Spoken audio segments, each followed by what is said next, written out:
વડોદરા શહેરને વિકાસની વેગ આપવામાં આવે છે, પણ વિકાસની વેગ આપવામાં એવી રીતે આવે છે કે જોતું જાગ્યું ઉદાહરણ છે, વર્ષો પછી આ રોડ બનેલો અને એ રોડ બનાવીને પાછો ખોદી કાઢવામાં આવે છે. ખોદવામાં એવી રીતે આવ્યું કે વડોદરા મહાનગરપાલિકા એવું બતાવે છે કે આ રોડ પર ડ્રેનેજ લાઈન નાખી છે, તેના લીધે હવે આ રોડ ખરાબ હાલતમાં છે, એટલે નવે પરથી આ રોડ બનાવવામાં આવે. પણ બનાવવામાં એવી રીતે આવે છે કે તમે જોઈ શકો છો કે રિસલમાં ભ્રષ્ટાચાર દેખાઈ આવે છે, કેમ કે આને અઢી ફૂટ ખોદીને જે મેન્ટલ વાપરવાના હોય એ મેન્ટલ નહીં વાપર્યા, જે ટેન્ડર પ્રક્રિયા મુજબ જે રીત છે એ રીત નથી વાપરી. જેવી રીતે કે અમે સ્થળ મુલાકાત કરીને જોયું કે અહીંયા ડાયરેક્ટ રેતી વાપરવામાં આવે છે, રેતી વાપરીને ડાયરેક્ટ કપચી પાથરી દેવામાં આવે.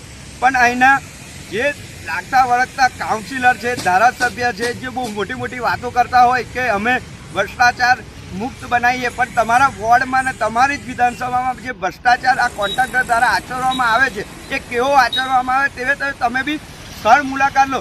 જ્યારે વડોદરા મહાનગરપાલિકા દ્વારા જે તે એન્જિનિયરને જે તે અધિકારીને આ રોડની જવાબદારી આપેલી હોય તે અધિકારી બી આ રોડ પર દેખાતા નહીં, કેમ કે એમની બી લાગે મિલીભગત હોય જે તે અધિકારીની એવી દેખાઈ આવે છે. ખાલી કોન્ટ્રાક્ટરના માણસો દેખાય છે અને કોન્ટ્રાક્ટરો દ્વારા અમારા જેવા સામાજિક જવાબ પૂછવા જાય ત્યારે આડેધડ જવાબ આપતા હોય અને કહે છે કે ટેન્ડરની પ્રક્રિયા મુજબ. પણ અમે આજ દિવસ સુધી આવો રોડ બનાવતા જોયો નહીં, કેમ કે અમે તો જોયો છે કે મેન્ટરની એવી બધી પ્રક્રિયા 4-5 જાતની પ્રક્રિયા હોય તે રીતે આ રોડ બનાવવામાં આવે છે.